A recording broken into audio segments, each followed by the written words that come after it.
Magandang umaga! Kumusta po? Narito po ulit ang update natin para sa lagay ng ating panahon. Ngayong umaga po ng September 24, 2025. Sa ngayon po ay dalawang bagyo pa rin ang nakapagitan dito sa ating bansa. Ang Super Typhoon Nando na kahit malayo na ay nahahatak pa rin nito ang habagat na siya po ngayong nakakaapekto sa malaking bahagi ng Luzon. At ang bagyong Opong na tuluyan na po na nakapasok sa Philippine Area of Responsibility at bahagya na rin na lumakas at taglay na ang lakas ng hangin. Umaabot po sa 75 kilometers per hour habang nasa layo po ngayon ng 833 km east ng Surigao del Norte.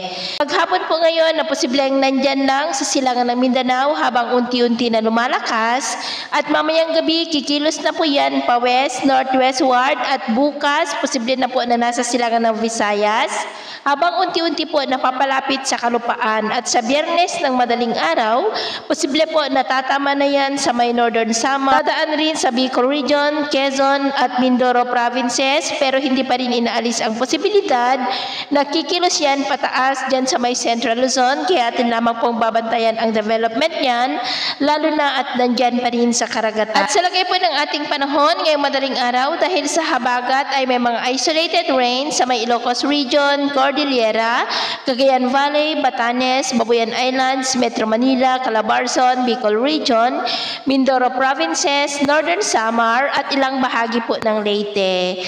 At mamaya ay sisikat naman ang araw sa malaking bahagi ng ating bansa pero dahil sa habagat ay cloudy skies with isolated rains pa rin sa ilang bahagi ng Northern Luzon, Central Luzon, Metro Manila, Calabarzon, Camarines Norte at Mindoro. At mamayang hapon, maayos naman ang panahon sa malaking bahagi ng bansa pero dahil pa rin sa habagat ay cloudy skies with isolated rains ang ilang bahagi ng Luzon, lalo na sa Ilocos Region, Cordillera, Central Luzon, Metro Manila, Calabarzon at Mindoro. Kaya kung lalabas tayo sa ating mga tahanan, ugaliin lamang po natin lagi ang magdala ng kahit na anong panangga natin sa init ng araw at protection na rin po sa mga biglaang buhos ng ulan. At sa atin naman pong mga baybayin, dahil pa rin sa habagat ay iwasan na muna natin ang papalaot sa mga baybayin ng kanluran ng Luzon mula seaboard ng Palawan hanggang Batanes dahil ang mga alon po dyan ay posible na aabot hanggang sa 2.4 to 4 meters height.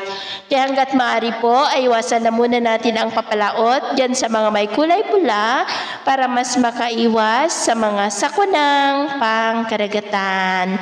So ito po ang latest update natin sa araw na ito. At pumuli si James na nagsasabing sa kahit anong pagsubok po na darating sa ating buhay, huwag po tayong mawawalan ng pag-asa. Thank you and God bless!